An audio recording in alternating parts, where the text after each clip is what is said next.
This black and white image here is very interesting with a lot of layers.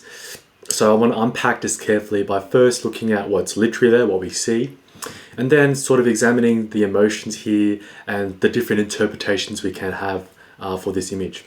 So first, what's literally there?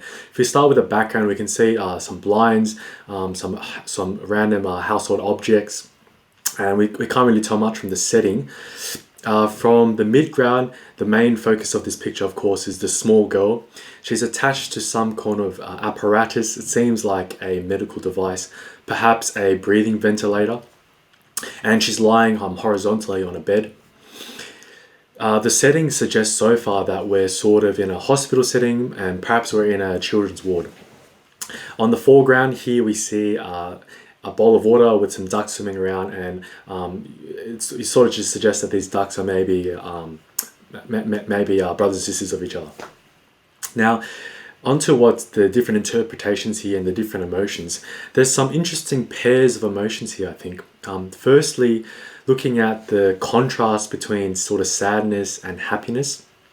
On the one hand, it's always sad to see like a small child who is sick and can't sort of play around and live a normal childhood. So that's definitely very sad. At the same time, we sort of see the happiness on this little girl's face, evidenced by her smile and her looking at the ducks. And it just reminds you of like how amazing children can be and how sort of resilient they can be. I remember I went on a service project to Vietnam, and we visited a local orphanage. And what stood out for me was this little boy about 5 years old who had most of his teeth missing, yet he was the most mischievous and he had the most fun with us, climbing on top of our backs and always begging us for piggybacks. So it just shows you like, yeah, children can sort of naturally just be very cheerful.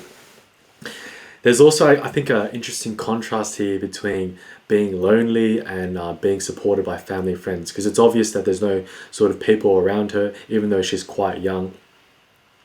And how important it is, I guess, for patients and anyone really who's going through a tough time to have the support and family and friends. Sometimes I think there's an overemphasis on drugs and different treatments and fancy surgeries. Yet there's just something human warmth and affection can't replace. I remember early in the year, a friend of mine passed away, and the family really appreciated when a bunch of us continually kept over and playing board games with them and having pizzas with them, and I could tell that they really appreciated that warmth and that affection. I think there's also another interesting contrast here between technology, represented by this ventilator, and nature, represented by these ducks, and how we're sort of drawn to nature. For example, I work as a disability carer for kids with severe autism, and when we go out on outings, we tend to go to outdoorsy places because that's what the kids like. And it's funny how they're naturally attracted to it. For example, I think a few weeks ago we were at Calga at Australian Wildlife Walkabout Park, and the kids loved it. They're touching wallabies, they're petting rattlesnakes. We're a little bit anxious, but they really enjoy it and they love animals. I think there's also a deeper meaning contained in this image. I think this image sort of speaks to how people can still find meaning and fulfillment and moments of joy even during tough times, such as illnesses and severe sickness.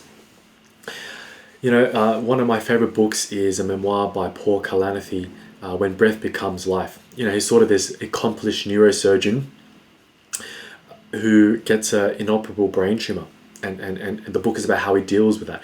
And at one point in the book, it's very interesting. He sort of talks about how in the midst of all this suffering, so he's going through intense chemotherapy and he's suffering all the side effects, he can't really eat, he finds solace in the poetry of T.S. Eliot, out of all poets. And I sort of learned from that, reading that book, that a doctor should always try and cultivate sort of moments of joy or meaning or fulfillment in their patients, especially if they're going through a lengthy illness or lengthy sickness.